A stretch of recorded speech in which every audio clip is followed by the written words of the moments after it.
Farmers हैं, ये हथियार कैसे रख सकते हैं? पर बहुत बड़ा जखीरा हथियारों का बरामद हुआ है आश्रम के अंदर। नहीं, ऐसा कुछ नहीं है, ऐसी कोई रिपोर्ट नहीं है। एडवोकेट जनरल ने कोर्ट में बताया है कि अभी हम सर्च कर रहे हैं और उसके बाद वो रिपोर्ट देंगे।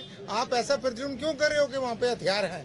कितने दिनों से कब्जे में दे दी? ये जब से ये झगड़ा चल रहा था, जब से कंटेम्प्ट हुई, कोर्ट ने नोटिस दिया, लेकिन तब से उनकी कस्टडी में थे ये।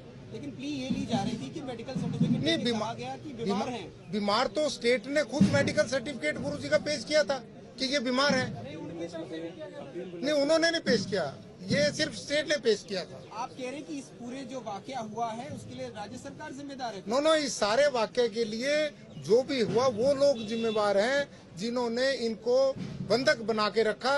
ये पहले भी कोर्टों में पेश होते रहे हैं और इस केस में पेश ना होने का मतलब ही नहीं है, और खुद बड़े लॉ अबाइडिंग सिटीजन है और कानून में पूरा विश्वास है। जजों का पूरा मान सम्मान, इज्जत और रिस्पेक्ट करते हैं। ये ऐसी कोई बात नहीं। सर, एक सील पर बता पाएंगे कि किन लोगों ने इनको बंधक? उनका नाम इतने लोगों का कैसे पता लगेगा? वहाँ पब्लिक, जनरल पब्लिक थी, हजारों लोग। फॉलोअर्स भी नहीं, फॉलोअर्स भी हो सकते हैं, वो कोई एंटी सोशल एलिमेंट भी हो सकते हैं, ये कुछ नहीं पता। अब एंटी सोशल एलिमेंट्स क्या करेंगे? क्या पता चलेगा? You enter, anybody can enter anywhere. Sir, मंदिरों में और आश्रमों में कोई भी आदमी जाके जा सकता है। सर, उन्होंने कहा, उनके बयान पे ही कोर्ट में बयान हुआ आज उनके जो एडवोकेट हैं उन्होंने बाबा जी से बात करके कोर्ट में बयान दिया है और कोर्ट ने वो बात रिकॉर्ड की है वकील के बयान पे। सर, ये एक सील्ड कवर रिपोर्ट में स्ट्रक्चर की बात की गई है, ये कहा गया है कि वहाँ पर गुफाएं थी। तो क्या कहा है कोर्ट ने, किस स्ट्रक्चर के बारे में? ऐसा कोर्ट ने तो सिंपल ये कहा है कि वहाँ पर क्या चीजें हैं, इनकी कौन सी प्रॉपर्टीज है, उसकी डिटेल कोर्ट को दी जाए। और कोई स्ट्रक्चर किया गुफा की बात तो कोर्ट में नहीं हुई।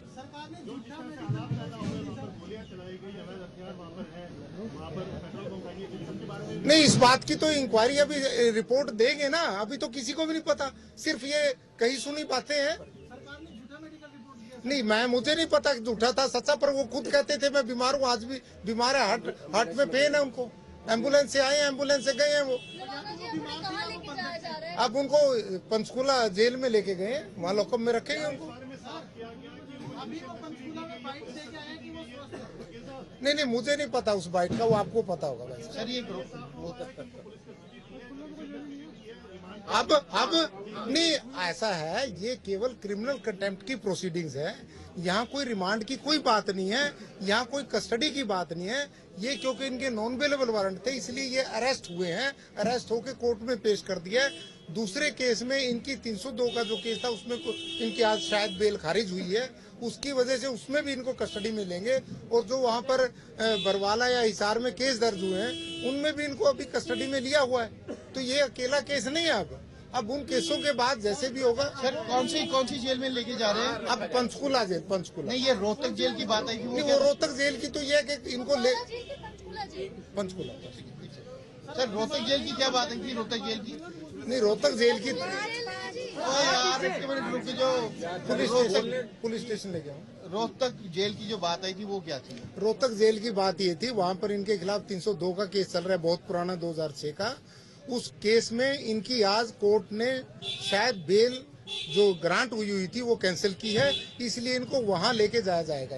रोहतक जेल में जो आश्रम से बाहर आए हैं समर्थक, उनका आरोप है कि बाबा ने उन्हें जो है अंदर। किसी समर्थक का कोई आरोप नहीं है, बिल्कुल गलत है ये तो यदि समर्थकों ने कहा है, उन्होंने कहा है वहाँ हम आराम से बैठे थे। बाबा तो अकेला आदमी 15,000 लोगों को बंधक बना सकता है, ये बताएं आप। ये बताया आपको, ये कि वो बंधक बने हुए थे इसलिए पेश नहीं हो पाए, वरना बीमार भी थे तो एम्बुलेंस में आ सकते थे, परंतु बंधक होने की वजह से नहीं है, बीमार तो थे वो। ये बात आपने पहले अदालत में क्यों नहीं की? तब आपसे कहीं आपको पता नहीं है, हमने कही है ये सब बातें। ये कहने का तो ओकेजन था ही नहीं बंधक है, क्योंकि हमें बंधक का पता ही नहीं, हम कोई आश्रम थोड़ी जाते हैं। हमें तो जो इन्फॉर्मेशन आई वो बताया। अब बंधक की तो आज नहीं, अभी तो यहाँ पंचकूला बता रहे थे कोर्ट में, उन्होंने पंचकूला। उसके बाद रोहतक जाएंगे, रोहतक जेल में लेंगे।